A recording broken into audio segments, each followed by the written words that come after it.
Mesdames, Messieurs, bonsoir. Le 15 mars prochain, vous serez appelés à voter pour le premier tour des élections municipales. Afin de vous éclairer, France 3 Aquitaine vous propose ce soir 3 débats sur les villes de Mérignac, Mont-de-Marsan et Agen. 1h30 d'échanges, de confrontations et d'explications. Premier débat Mérignac, voici les candidats. Parti socialiste, liste Ensemble, nous sommes Mérignac. PS, PC, radicaux de gauche, société civile. Maire sortant, premier vice-président de Bordeaux Métropole. Sylvie Cassouchotte, Europe Écologie Les Verts. Liste Mérignac écologiste et solidaire. Liste citoyenne soutenue par Europe Écologie Les Verts. Conseillère à Bordeaux Métropole. Thierry Millet, Divers droite.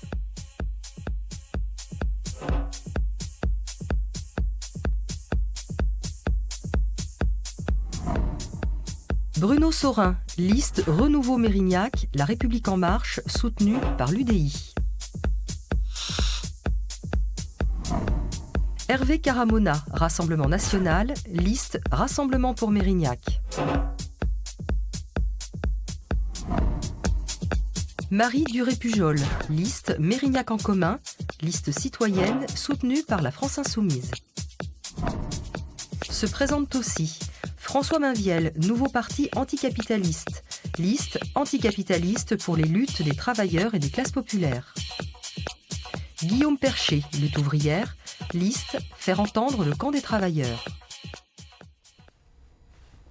Pour m'accompagner tout au long de cette soirée, Jean Petot, politologue, enseignant à Sciences Po Bordeaux. Bonsoir Jean. Bonsoir. 6 candidats donc sur le plateau, pour parler de ce premier tour des élections municipales à Mérignac. Mérignac, 3e ville d'Aquitaine, derrière Bordeaux et Pau en nombre d'habitants. Alain Ziani, bonsoir, vous êtes donc le maire sortant.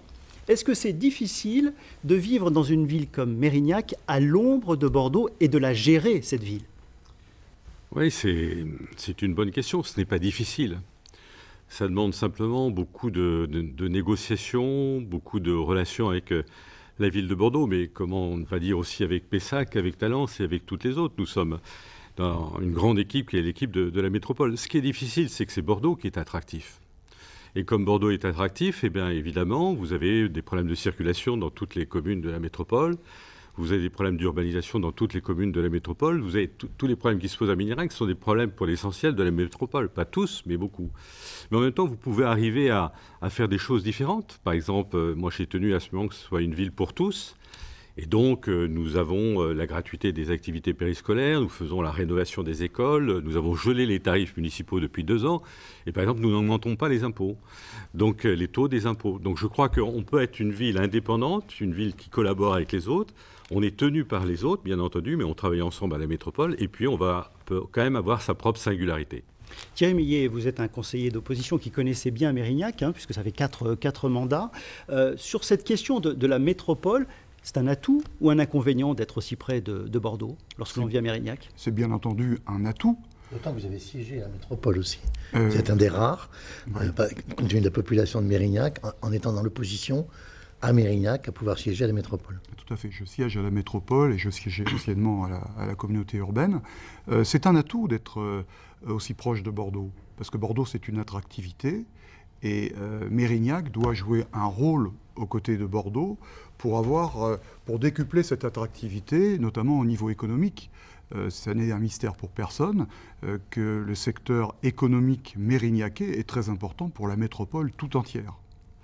Ce qu'il y a, c'est que Mérignac ne profite pas toujours de tous les atouts mis à sa disposition.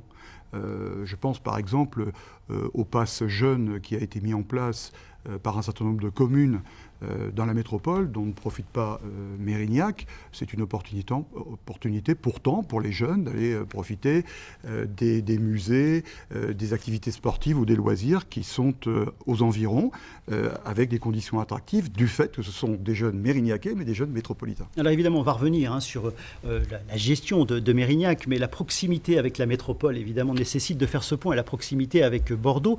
Sylvie Cassou-Scott, vous portez les couleurs d'Europe Écologie Les Verts. Oui. On sait que la métropole, d'ailleurs, Alain Ziani est également premier vice-président de la métropole aujourd'hui. Il y a un pacte de cogestion. Après cette élection, faudra-t-il maintenir ce pacte de cogestion à la métropole, selon vous ? Et avec la casquette de Mérignac, évidemment, là je vous pose cette question. Oui, et puis je suis aussi conseillère communautaire. Absolument. Je suis présidente du groupe des écologistes à la métropole. Nous avons effectivement un regard autre sur cette cogestion. Nous considérons que nous avons une gestion un peu trop d'un club de maires qui se rencontrent avec trop peu de capacité à développer un projet de solidarité métropolitaine, puisqu'on est plutôt sur chacun va chercher un peu ses courses sur la métropole, et je crois qu'on aurait intérêt à gagner à ce que nous ayons une conférence des maires, effectivement, mais aux côtés d'une majorité qui sortira de cette campagne municipale et métropolitaine, puisque nous élisons les deux, afin que cette majorité puisse rendre et mener une politique sur un projet véritablement partagé. Marie Duré-Pujol, je l'ai dit au début de cette émission, Mérignac, c'est la 3e ville d'Aquitaine. On en parle peut-être moins, à l'ombre de Bordeaux. On parle beaucoup également de Pau. Mérignac est peut-être donc un petit peu éteint par rapport à ces grandes villes. Qu'est-ce qui fait que justement on parle peut-être moins de Mérignac ? Alors, éteint, le terme est un petit peu sévère. C'est un peu dur, c'est vrai. Pour Mérignac. Mais c'est vrai qu'il peut apparaître difficile d'exister à côté de Bordeaux. Et moi qui ai vécu à Talence, à Bordeaux pendant de très nombreuses années et qui maintenant suis à Mérignac, il peut être difficile de trouver quelle est l'identité de cette ville. On pense à l'aéroport, on pense au commerce de Mérignac-Soleil, mais voilà, quel est le cœur de vie de Mérignac ? Moi, j'ai mis un petit peu de temps à saisir comment fonctionnait cette ville, divisée par quartiers, avec certains quartiers qui ont des quartiers, des petits centres qui sont très développés, qui font des petits cœurs de vie, comme par exemple à Arlac, et puis ce centre qui est un petit peu désert. Donc ensuite, comment exister à côté de Bordeaux ? C'est vrai que la cogestion n'aide pas du tout. Puisqu'il y a une délégation des pouvoirs qui est donnée pendant plusieurs années. Et là, il y a bien un déni de démocratie. Les candidats et candidates insoumis ou qui sont soutenus par la France insoumise mèneront justement une refonte, on va dire, de la cogestion pour que le pouvoir démocratique appartienne davantage aux citoyens, revienne aux citoyens, quand on voit toutes les délégations de pouvoir qui sont faites au niveau de la métropole. Bruno Saurin, vous représentez la République En Marche. On a parlé de l'urbanisation dans la métropole. Mérignac n'échappe pas à cette urbanisation. Est-ce que c'est une ville trop urbanisée aujourd'hui ? Est-ce que c'est ce que vous constatez ? Est-ce que c'est difficile de faire autrement ? Alors effectivement, oui, je constate que Mérignac est devenue une ville beaucoup trop urbanisée, et je crois aussi que ça rejoint le problème de la métropole, parce que la métropole a imposé à Mérignac un certain nombre de choses que nous n'avons pas su refuser, et nous sommes aujourd'hui en train de voir des immeubles sortir de partout dans Mérignac parce que la métropole nous a imposé ces projets. Quand vous dites la métropole a imposé, c'est-à-dire ? C'est-à-dire qu'aujourd'hui, par exemple, le projet Marne-Soleil, dont on va peut-être parler tout à l'heure, qui est un projet d'OIM, une opération d'intérêt métropolitaine, a été initié par la mairie, mais a bien été monté par la métropole. Et aujourd'hui, si tout d'un coup on va avoir 8000 habitants autour de Carrefour, en rasant toutes les entreprises qui sont autour, c'est bien parce que la métropole a imposé ce type de choses. Et je voudrais quand même rajouter au sujet de la métropole que tout a été dit. Je vais vous surprendre, je suis assez d'accord avec Sylvie et avec Mme Duré-Pujol sur le phénomène d'organisation de la métropole où, entre amis, on se partage un certain nombre de choses. En réalité, la métropole, on ne peut pas faire autrement. C'est une structure qui nous permet d'investir sur des domaines comme le transport public qu'on ne pourrait pas s'offrir. Mais aujourd'hui, nous devons être respectés, nous, Mérignacais, par la métropole. Et ce n'est pas le cas. Vous dites, Bruno Saurin, Mérignac est une ville qui est faite aujourd'hui pour dormir et pas pour vivre. Absolument. Absolument. Aujourd'hui, Mérignac a perdu son âme. Mérignac est devenue une ville où l'on accueille de plus en plus d'habitants, et il faut savoir accueillir des habitants, mais pas n'importe comment et pas n'importe où. On va revenir. Pardon, Mérignac a au moins une identité, c'est l'aéronautique, sinon le spatial, au moins l'aéronautique. Est-ce qu'il y aurait autant d'embouteillage dans Mérignac, c'est un problème, si il n'y avait pas d'identité ou de dynamisme propre à cette ville. Je n'ai pas parlé de l'aéroport, j'ai parlé des usines. Accessoirement, il doit y avoir Dassault, il doit y avoir la Sogerma, il me semble qu'il y a un certain nombre d'usines quand même. Voilà, là où vous avez raison, c'est que le jour où un aéroport est arrivé, des entreprises autour de l'aéroport sont arrivées. Thales, j'oubliais Thales, qui a migré il y a 10 ans. Là depuis 1917. Absolument, et oui, je sais, avec M. Issartier, même avant, qui avait fait décoller son premier avion. Mais il était intéressant quand même de noter que c'est cet enchaînement qui a provoqué la saturation. Et cet enchaînement, il existe. Il allait exister. On savait qu'il existait. Et moi, j'ai l'impression que les politiques n'ont pas vu arriver cette saturation automobile. Tous les salariés qui travaillent dans cette zone aéroportuaire sont aujourd'hui dans des bouchons qui sont absolument inadmissibles. On va revenir sur les points que vous avez pu évoquer, notamment concernant les logements, mais j'aimerais donner la parole à M. Hervé Caramona, donc candidat pour le Rassemblement national. C'est aussi ce que vous constatez. Est-ce que Mérignac est une ville où il n'y a pas de cœur de vie? C'est votre sentiment? Oui, après, il suffit de discuter avec les Mérignacais. Aujourd'hui, tout le monde s'accorde à dire que Mérignac a été transformé sur les dernières années, en fait. Aujourd'hui, Mérignac, les gens ne se parlent plus.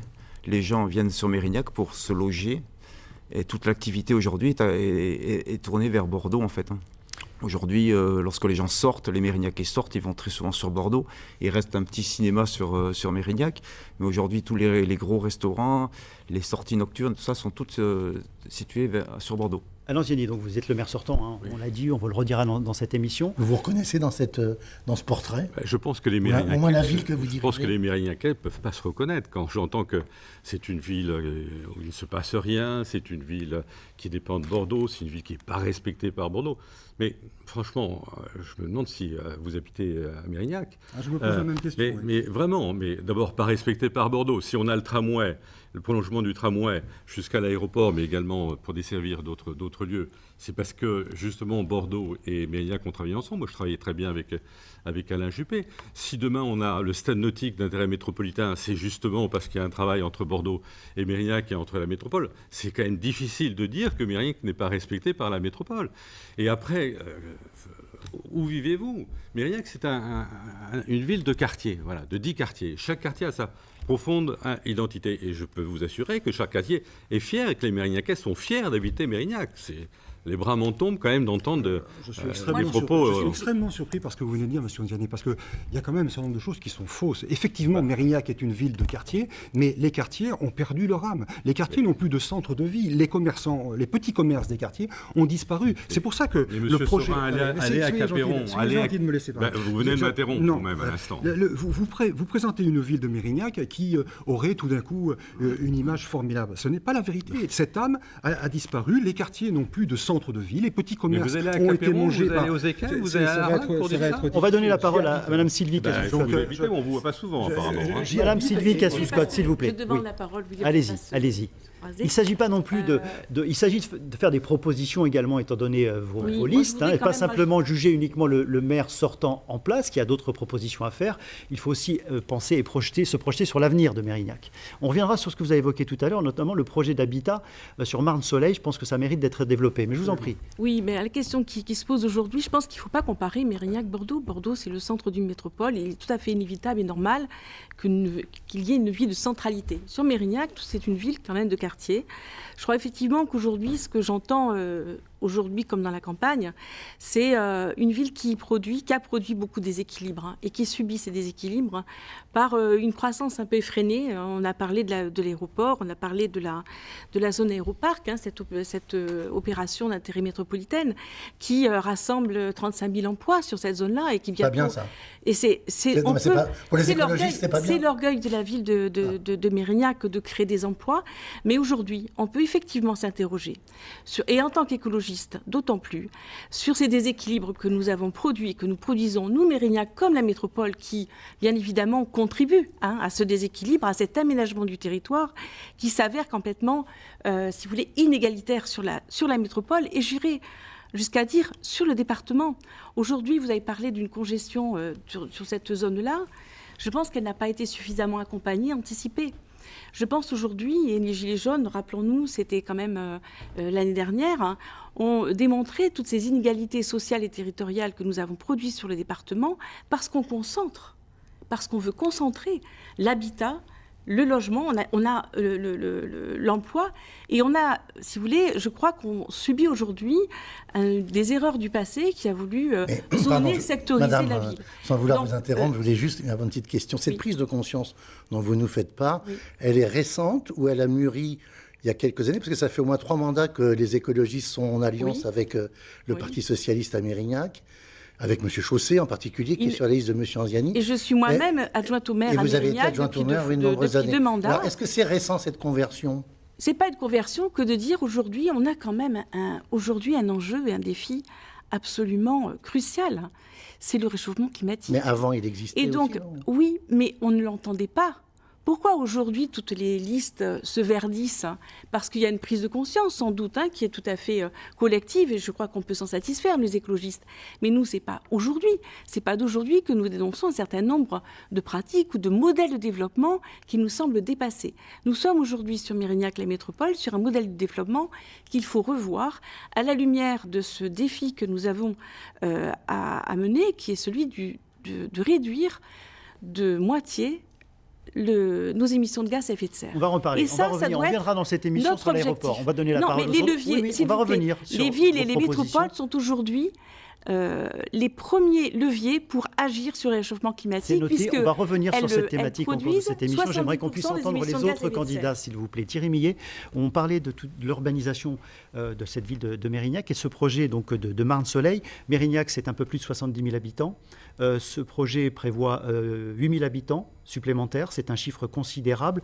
Est-ce que ça vous paraît opportun et comment est-ce que la ville peut, pardonnez-moi cette expression, digérer cet afflux aussi important, aussi rapidement ? Alors la ville, elle a du mal à digérer, parce qu'on a déjà, ce sont les chiffres de M. Anziani, 5 321 logements qui ont été autorisés en permis de construire entre 2014 et 2018, ça représente plus de 11 000 personnes, et le déséquilibre urbain que nous vivons, il est patent. Alors je dois vous dire tout de suite qu'il y a beaucoup de gens qui se sont convertis à l'urbanisation excessive, mais les derniers convertis sont les plus ardents, souvent dit-on, mais ce ne sont pas toujours les plus qualifiés pour porter la bannière. Moi, je voudrais quand même dire une chose, c'est que ça fait depuis 2003 que j'interviens sur ces sujets, en conseil municipal, des échanges troublants avec, à l'époque, Michel Sainte-Marie, à qui je disais qu'il fallait absolument rester vigilant sur la préservation de la qualité de vie à cause d'un chiffre de 80 000 habitants à l'époque, en 2003, qui avait été lâché. Et puis, des articles de vos confrères, en 2005 et en 2011, qui montrent que ces préoccupations, pour moi, elles datent d'il y a longtemps. Aujourd'hui, nous souffrons d'un déséquilibre. Pourquoi ? On a construit d'une manière effrénée, on n'a pas adapté les infrastructures. Elles sont restées à ce niveau-là. Alors je parle des infrastructures scolaires, il manque des classes à Mérignac, des infrastructures sportives, et là, je ne fais pas grief à Alain Anziani du gymnase Léo Lagrange qui a brûlé, il n'y est pour rien. Mais il y a d'autres équipements qui manquent et qui manquaient bien avant. Donc équipements scolaires, équipements sociaux, tout ceci ça manque, et puis il y a aussi l'infrastructure de voirie. Et puis on a encore fait empirer les choses avec une non-gestion du stationnement résidentiel. Je vais vous donner un exemple. Vous avez une résidence qui est rue du Loger, la résidence Villarmonia. Permis de construire accordé en 2015 par monsieur le maire. La résidence a été livrée en 2018. Il y a 20 logements, il y a 43 pardon. Et aujourd'hui, vous avez une place, 3 pour les voitures des habitants. Problème, ils ont en moyenne une voiture, 8. C'est-à-dire qu'aujourd'hui, vous avez 42% des places qu'il faudrait créer pour pouvoir avoir des voitures qui ne traînent pas dans la rue. On a et bien donc ça, compris c'est le un constat. vrai problème. Si vous deviez être maire de Mérignac demain, quelles seraient les mesures à prendre pour tenter de rectifier, de corriger cette situation ? Alors, la première attitude à avoir, c'est d'abord de ralentir fortement l'urbanisation, c'est-à-dire de faire une vraie sanctuarisation des quartiers pavillonnaires et de ralentir fortement au niveau de Mérignac-Marne et Mérignac-Soleil. Pourquoi ? Parce que tout simplement, la ville ne peut pas le digérer. Elle doit rattraper ses infrastructures. Donc ça, c'est l'objectif numéro 1. Ensuite, au niveau de la circulation, aujourd'hui, si vous voulez, les rues, c'est une donnée fixe. Vous ne pouvez pas doubler le nombre de rues, c'est difficile. Donc il faut favoriser le transport par vélo, le transport en commun et le transport à bicyclette, si vous voulez, il faut avoir des pistes cyclables sécurisées. Si vous n'en avez pas, vous ne pouvez pas réellement faire de report modal. Vous évoquez les embouteillages sur les rues et même sous les rues. Vous pouvez nous expliquer ça ? Oui, tout à fait. Parce que vous avez en fait une urbanisation très importante qui s'est produite. On peut parler par exemple de l'avenue Jean Monnet à Beutre, à Mérignac, où il y a eu des constructions en grand nombre.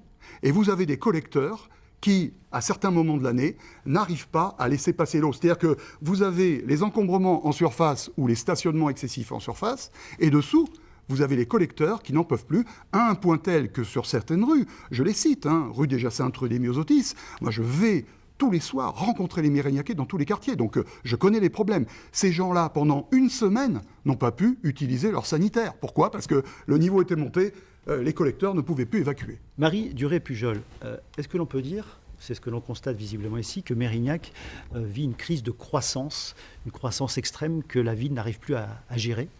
Et c'est surtout que ça se règle au niveau de la commune, au niveau métropolitain et aussi au niveau du département. Lorsqu'il est question de réadapter l'ensemble du territoire, c'est bien ça. C'est pas logique qu'autant d'emplois soient situés dans un même secteur, ce qui entraîne ensuite des bouchons, alors qu'en relocalisant les emplois près des habitations, c'est le meilleur moyen, déjà pour mettre l'écologie au premier plan, faire en sorte d'éviter d'avoir à prendre sa voiture pour aller au travail, mettre en place davantage aussi de cœur de vie à l'extérieur de la métropole. Donc ça, c'est vraiment une chose à tenir, à prendre en compte. Et puis ensuite, au niveau de la démocratie, alors je donne juste un exemple de notre programme qui va concerner Mérignac. Pour tous les grands projets, nous, on mettra en place un référendum pour que non seulement les citoyens et les citoyennes soient consultés, mais qu'en plus, ils soient décisionnaires. Parce qu'on ne peut plus construire d'aussi grands projets sans consulter et sans être sûr. Une intervention plus importante de la population, une démocratie directe, c'est ce que vous voulez dire ? Oui, exactement. Surtout sur ces très grands projets. Alors, il peut s'agir des immeubles, mais il peut aussi s'agir de projets qui sont financés par le public et puis qui ensuite iront dans une régie privée. On vient comprendre d'avoir un cas qui va illustrer cela. Thalès a été déménagé de Pessac et du Haillan, est venu à côté de Dassault. Ce genre de réimplantation sur Mérignac, vous l'auriez soumise à un référendum ? Oui, par exemple, parce que... Au risque de perdre tout simplement cette entreprise qui pouvait partir à n'importe où dans le monde d'ailleurs. Alors, oui, tout à fait. En fait, c'est vraiment une question de priorité. C'est quand on met l'écologie au premier plan, quand on met notre santé au premier plan, on ne peut plus opposer l'économie et l'écologie. On ne peut plus opposer l'économie et l'écologie. On ne peut plus raisonner de cette manière-là. Et à partir de là, donc maintenant, ces grandes entreprises, elles sont présentes. Il existe des solutions quand même pour limiter la pollution. Nous, on propose de mettre en place, en concertation avec les entreprises, de remettre des navettes, de remettre des bus comme il existait il y a 30 ou 40 ans, en concertation avec les entreprises, en concertation aussi avec les quartiers et les conseils de quartier, pour essayer qu'au maximum, moins de voitures entrent à Mérignac, de mettre en place également des parkings pour le covoiturage à l'extérieur. On va donner la parole avant à M. Hervé Caramona qui doit absolument réagir. On va aussi faire un équilibre au niveau des temps dans cette émission. Ça vous paraît normal et nous également. Hervé Caramona, on vient d'entendre des propos, une ville qui se développe fortement, des grandes entreprises, un aéroport évidemment, ça n'a échappé personne, extrêmement important sur la commune de Mérignac. Un aéroport, progression je crois l'an passé de plus 12%, 7 millions de passagers, je crois que vous confirmez ces chiffres.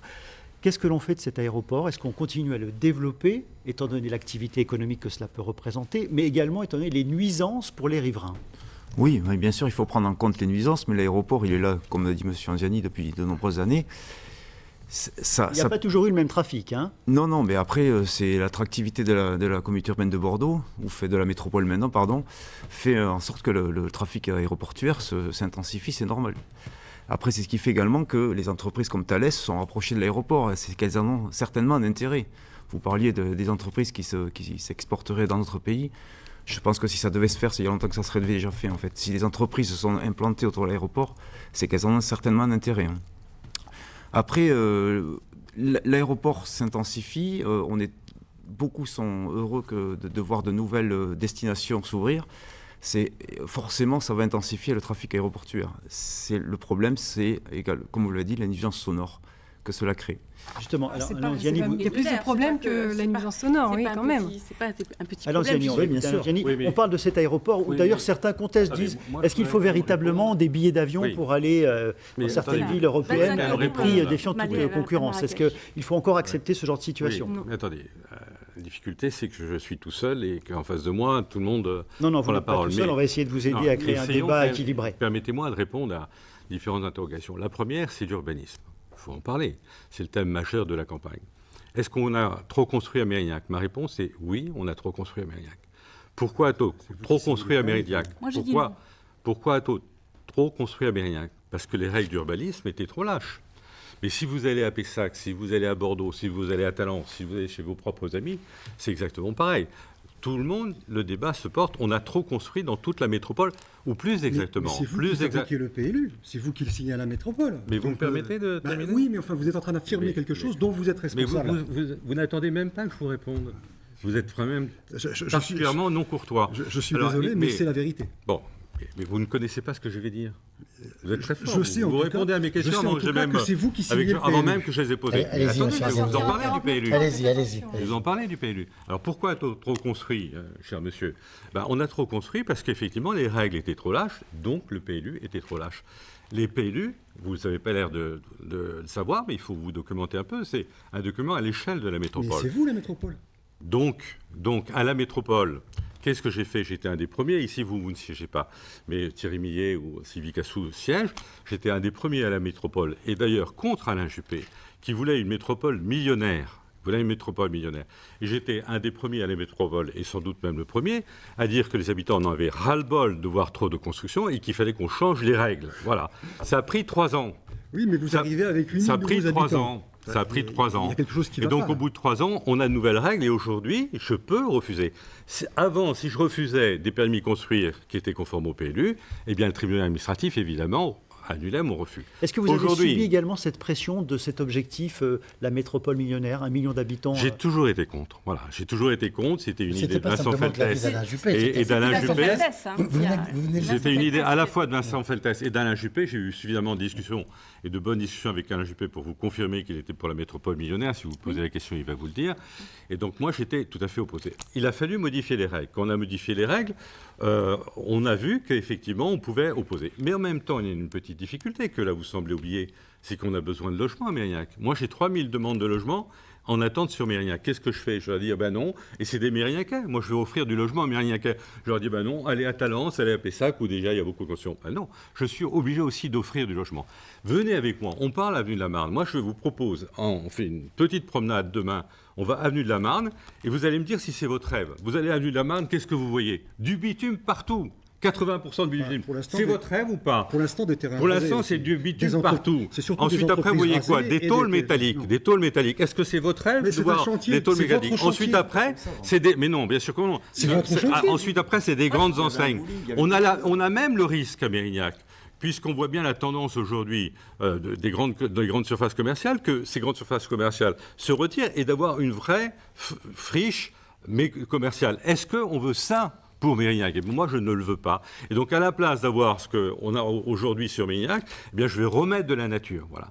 Là, ce que vous ne voyez pas quand vous allez à avenue de la Marne, c'est qu'on ne voit pas de nature. On ne voit pas depuis des années et des années. Eh bien, moi, je veux remettre de la nature. Et dans mon programme, mais c'est déjà dans un certain nombre de documents, on va planter 10 000 arbres, par exemple. C'est ce que vous appelez la ligne verte on va créer dans votre des programme. jardins, on va remettre de la nature, on va faire du cheminement debout. Monsieur Angiani, je ne peux pas vous laisser dire que Bruno Saurin, vous avez la parole.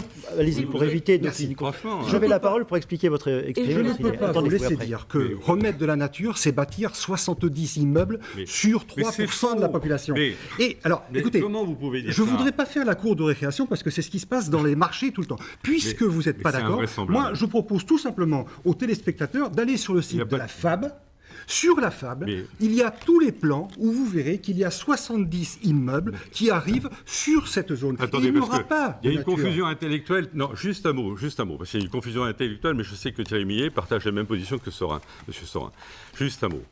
Le président de la République, à un moment donné, s'est félicité de l'amateurisme. Eh bien, moi, je peux vous dire qu'en matière d'amateurisme, vous devriez avoir le prix d'excellence. Pourquoi ? Parce que vous confondez deux choses. Vous confondez les travaux de la FAB, qui sont des travaux d'urbanistes, d'ingénieurs d'urbanistes qui sont très intelligents et dont nous avons besoin. Mais les décisions, c'est le plan local d'urbanisme. C'est pas le plan guide. Enfin, vous avez vu ça. Les décisions, ce sont les élus qui les prennent, et donc c'est les décisions des délibérations. Que disent les délibérations du PLU ? Que M. Millet d'ailleurs a voté. M. Millet a tout voté à la métropole et ensuite après, il dit que c'est pas vrai. Mais si, à l'insu de votre plein gré. À l'insu de votre plein gré, M. Millet, puisque vous donnez des procurations et qu'ensuite la personne à qui vous avez donné la procuration inexact, mais vous persévérez dans votre erreur. À la métropole, on a voté des documents. Et bien à la métropole, vous verrez, ces documents ne ressemblent pas du tout aux réflexions du plan guide. On va essayer d'avancer dans ce débat, retrouver le calme. Madame Cassou, vous vouliez intervenir sur ce point. Oui, alors justement, puisque vous êtes aussi à la métropole, moi je voudrais vous rappeler que tous les deux, vous avez refusé de voter quelque chose qui est absolument fondamental et qui nous a amené aujourd'hui à être un peu dans le mur par rapport à l'urbanisation, c'est l'établissement public foncier, c'est-à-dire se donner des moyens pour avoir la maîtrise du foncier. C'est ce qui nous pose problème quand même aujourd'hui. Nous l'avons voté que dans cette mandature avec un office foncier solidaire pour pouvoir répondre au mieux aux besoins. Et ça, je suis tout à fait d'accord avec Alain Ziani. Il ne faut quand même pas oublier que nous avons besoin de logements sur la métropole, sur la ville de Mérignac, si on veut éviter l'étalement urbain. C'est toute la difficulté de voir et donc, c'est la difficile équation à faire, pour les habitants. Pour cet urbanisme, effectivement, qui est un urbanisme débridé, que je crois être un urbanisme débridé, c'est parce que nous avons laissé la main aux promoteurs privés. Et que on a laissé faire des choses. Aujourd'hui, il y a une prise de conscience, effectivement. Et donc, aujourd'hui, il est évident qu'il faut revégétaliser, effectivement, ne pas bétonner. Je voudrais revenir sur le projet de Marne-Soleil, qui offre un avantage. Il va végétaliser une zone qui n'a jamais été autant végétalisée. Très bien. On ne peut pas... S'il vous plaît. On va devoir aborder d'autres sujets, s'il vous plaît, dans cette émission. On a abordé tout à fait un point important, ce qui était celui de l'aéroport. Je voudrais qu'on revienne. Se plaignent de Mérignac parce qu'on ne peut pas construire à Mérignac. Qu'à la métropole, Michel Duchesne, adjoint du maire de Bordeaux, m'a pris à partie très violemment en disant mais on ne peut plus rien faire à Mérignac. Et M. Millet s'est tu. Voilà. C'est l'ami de M. Millet, ils sont dans le même groupe. Eh bien, il n'a rien dit. Michel Duchesne m'attaque parce qu'on ne construit pas assez à Mérignac. Prêter des propos, je suis capable de m'exprimer. Monsieur Anziani, je n'ai pas besoin de vous pour interpréter et déformer mes propos. Donc ce que je voudrais vous dire, c'est quand on a besoin de 3000 logements, dont acte, on n'est pas obligé d'en initier 9000. Parce que 5321 plus les 1095 de Mérignac-Marne et les 2800, laissez-moi parler, s'il vous plaît, laissez-moi parler. Restez calme, laissez-moi parler, ce sont juste des chiffres. Plus de 9000 logements initiés, ça a permis largement de répondre à 3000 logements. On ne va pas rentrer dans les détails du conseil municipal, on est sur des principes et des programmes. Ce ne sont pas des principes, c'est très important. On entend bien, Le téléspectateur, c'est qu'on avait besoin de 3000 logements, il en a prévu 9000. On a entendu ces chiffres-là. Madame Duré-Pujol, je reviens sur un point qui me paraît important, celui de l'aéroport situé sur la commune de Mérignac. Oui. Comment est-ce que vous voyez l'avenir de cet aéroport en tenant compte de l'environnement autour où il y a évidemment énormément de riverains? Quel est votre principe par rapport à ça? On continue à développer, c'est une activité économique extrêmement importante, je l'ai dit tout à l'heure, 7 millions de visiteurs l'an passé. Alors là, je vais revenir à ce principe, mais qui vraiment devrait être la base de n'importe quel programme politique aujourd'hui. On ne peut pas opposer le développement économique et le développement écologique. Donc la question, c'est est-ce qu'on continue l'extension de l'aéroport ou est-ce qu'on pense à sauver la planète? Pour nous, la réponse, elle est extrêmement claire. Le premier trajet effectué à Mérignac, c'est la ligne Bordeaux-Paris. Bordeaux-Paris, c'est 1 200 000 passagers l'an dernier. C'est absurde. On a un train qui fait Paris-Bordeaux en 2 heures. D'ailleurs, François Ruffin, qui soutient notre campagne, avait défendu cette mesure au Parlement.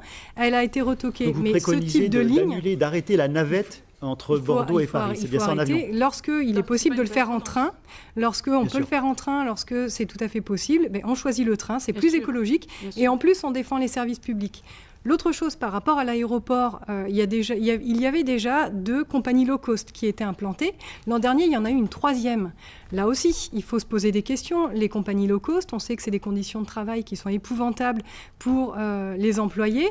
Et en plus, donc là, au niveau écologique, ça développe des billets à 15 € pour aller au bout du monde. On doit changer ces pratiques-là également. Vous pensez que les personnes qui vous écoutent et qui entendent ça va les satisfaire, celles qui ne travaillent pas dans les compagnies low cost, mais qui sont bien contents d'aller au bout du monde pour 25 €. Moi, je suis pour, encore une fois, je mets l'écologie au premier plan, et puis je suis pour le bien commun. Lorsque je connais les conditions de travail de ces compagnies, où, par exemple, les temps de pause à terre ne sont pas respectés, ça ne me convient pas. Et quand on vit dans un monde social unifié, on ne peut pas considérer que si certains travaillent dans de moins bonnes conditions que d'autres, c'est satisfaisant. Alain Ziani, lorsque l'on est maire d'une ville comme Mérignac, on doit gérer justement cette situation d'un aéroport extrêmement important en mettant des nuisances pour les riverains. Comment est-ce que vous faites pour rassurer les personnes qui sont sur l'axe justement de la piste d'atterrissage? D'abord, je travaille. Et donc, au conseil de surveillance, avec le maire de Bordeaux, avec le président de la métropole, avec madame la préfète, on a posé des conditions très strictes. On a dit maintenant, ça suffit. on ne peut pas arriver à ouvrir constamment des lignes. Il faut prendre en compte non seulement les avions, mais évidemment les habitants qui vivent sous les avions. C'est notre devoir premier.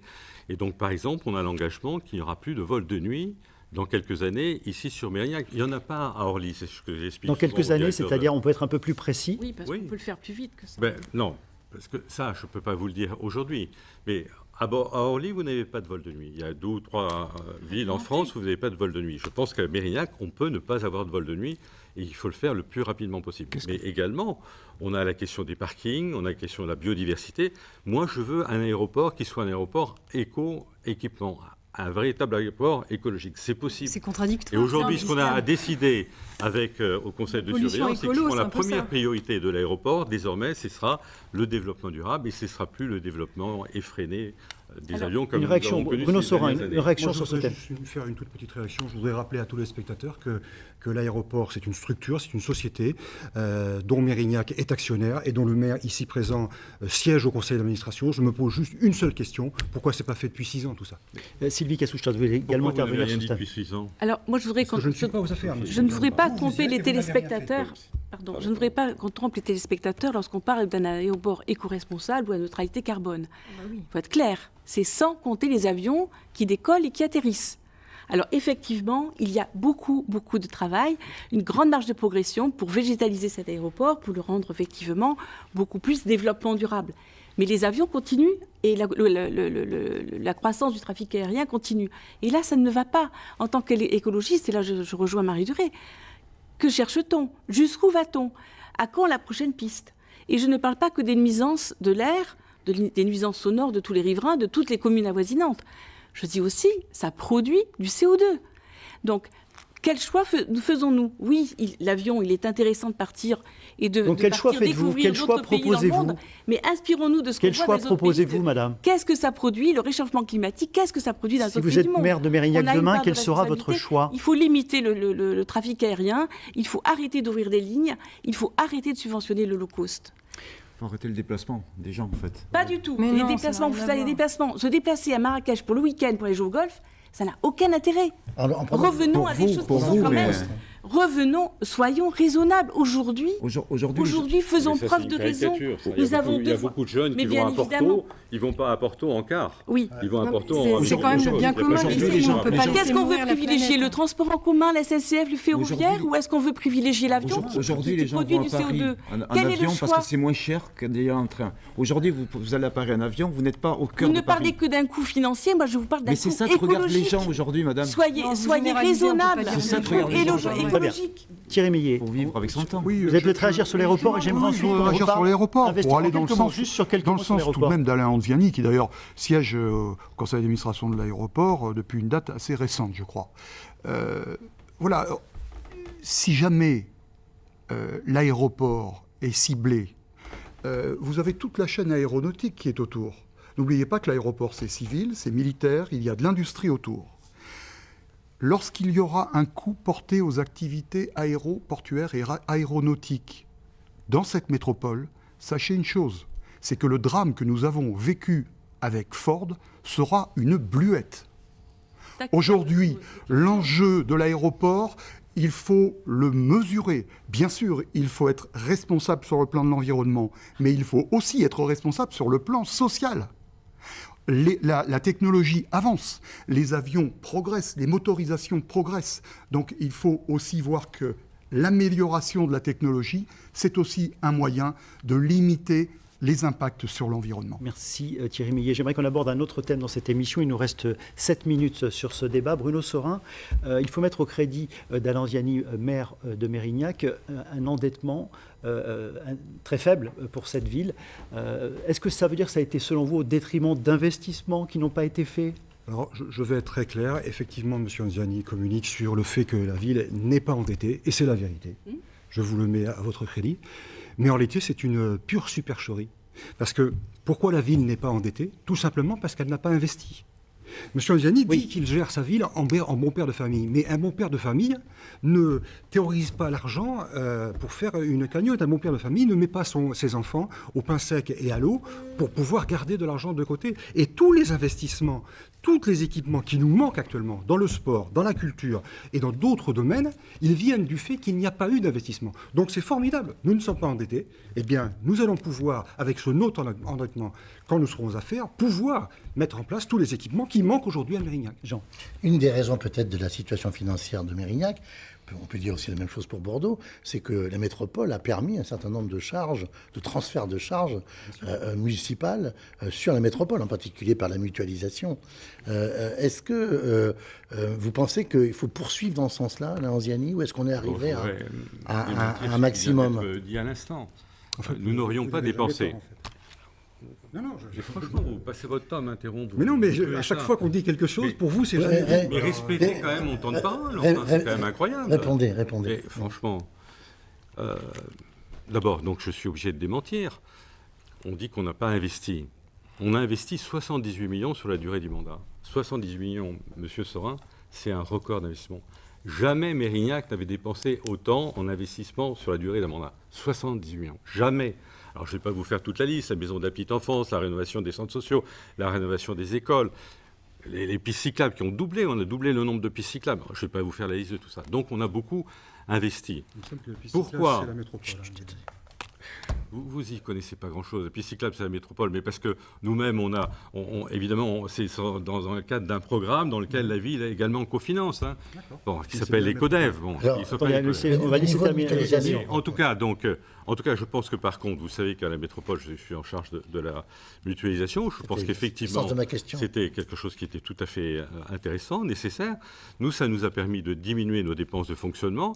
Et vous savez que la loi nous empêche en plus de dépenser de plus qu'1,35 par an en dépenses de fonctionnement. Donc ça nous a permis de diminuer les dépenses de fonctionnement. Comme on a diminué les dépenses de fonctionnement, il faut voir un effet tout à fait bénéfique. Ça, c'est un peu de la mathématique budgétaire, mais ça nous permet d'investir davantage, puisque évidemment, ce que vous ne dépensez pas en fonctionnement, vous pouvez le reporter en investissement. Donc on a beaucoup investi, on a faiblement dépensé en fonctionnement, on a notamment évidemment tout ce qui est la masse salariale, qui est l'essentiel là. Et donc aujourd'hui, on a une ville qui, au contraire, tout sort de terre, vous l'avez dit, on a beaucoup de réalisations qui vont voir le jour dans les prochaines années. Parce que le temps de l'action publique est un temps long. Voilà, merci Alain Anziani, vous êtes très en avance sur le temps de parole. Marie Duré-Pujol, vous vouliez réagir au Oui, propos je voulais réagir. C'est la première fois que j'entends un macroniste dire que la dette, ce serait peut-être pas le principal problème et qu'il faudrait investir, parce que là, vous êtes en train de décrocher la politique nationale par rapport à la politique locale. D'ailleurs, je vais souligner que ce décrochage, il va être en place jusqu'à 20h le 22 mars. Et puis, comme par hasard, le soir, on aura Monsieur Castaner, par exemple, qui viendra nous dire que tout va bien, il n'y a pas de sanction de ce gouvernement. Donc moi, j'avoue que je ne vous fais pas trop confiance sur ce point-là. Néanmoins, il y a quelque chose qui est important. C'est vrai que la dette, c'est un choix politique et qu'on a besoin d'investissements pour préparer l'avenir, et qu'à Mérignac, alors je veux bien entendre qu'il y a beaucoup d'investissements qui ont été mis en place, sauf que c'est largement insuffisant pour répondre aux urgences sociales et climatiques. L'urgence sociale, par exemple, il y a une demande de crèche sur 3 qui n'aboutit pas. Au niveau des écoles, il y a besoin encore de davantage de rénovation. Au niveau de l'écologie, plus de pistes cyclables, les navettes gratuites, interquartiers, etc. Donc on aura besoin de ça. On en a besoin pour l'avenir de la ville. J'aimerais qu'on donne un temps de parole parce que M. Caramona est très en retard. Vous avez quelques instants également pour développer un point qui vous paraît important, c'est de développer notamment la vidéosurveillance à Mérignac. Oui, en fait, je voulais relever le niveau de sécurité sur la ville de Mérignac. La vidéosurveillance notamment, il faut savoir qu'on a de mémoire 9 caméras. Pourquoi est-ce que ça vous paraît important de développer Vous trouvez qu'il y a une insécurité marquée à Mérignac ? Il n'y a pas plus d'insécurité aujourd'hui à Mérignac qu'ailleurs, mais on a des soucis. Sachez qu'aujourd'hui, on a une police municipale qui ferme à 20h. Ce soir, la police municipale ferme à 20h. Ce soir, le commissariat de police nationale ferme à 20h. Nous n'avons pas de police nationale ni municipale le dimanche. Vous avez aujourd'hui la 3e ville d'Aquitaine, on l'a dit tout à l'heure. Il n'y a plus de policiers, ni nationaux, ni municipaux, à partir de 20h ce soir. On se doute bien que tous les crimes, les délits, la délinquance, tous les trafics se passent le soir. Aujourd'hui, la vidéosurveillance aujourd'hui ne va pas permettre de faire disparaître cette criminalité, si on veut, mais au moins va permettre de surveiller et de pouvoir retrouver plus facilement les Madame Kassou-Scott, vous voulez juste rebondir sur ces propos-là en quelques secondes? Je ne crois pas que ce soit les villes de compenser les manques de la politique de l'État en matière de police. Même si nous avons une police municipale, il s'avère qu'elle joue son rôle. Il faut qu'il y ait de l'humain dans les quartiers. Je pense que de la proximité, il en faut. Mais je voudrais quand même parler aussi d'une autre insécurité dont on ne parle pas suffisamment. En quelques secondes. C'est l'insécurité sociale. C'est la lutte contre la précarité. On a parlé tout à l'heure d'une... Alors là, on ne pourra pas parler de cette insécurité-là en quelques secondes. Ce ne serait pas raisonnable. On ne va pas pouvoir ouvrir ce chapitre ce soir-là, mais c'est bien. Oui, mais vous l'évoquerez certainement dans votre campagne. Nous souhaitons l'armée et la police municipale également, avec des pistolets électriques. Thierry Millet, pour conclure, vous vouliez ajouter quelques mots? Oui, pour conclure. C'est vraiment quelques secondes. Il faut prendre un peu de recul. Cette ville, elle a besoin de quoi? Elle a besoin de ralentir son urbanisation, de rattraper son retard d'infrastructures et de protéger la sécurité et la qualité de vie.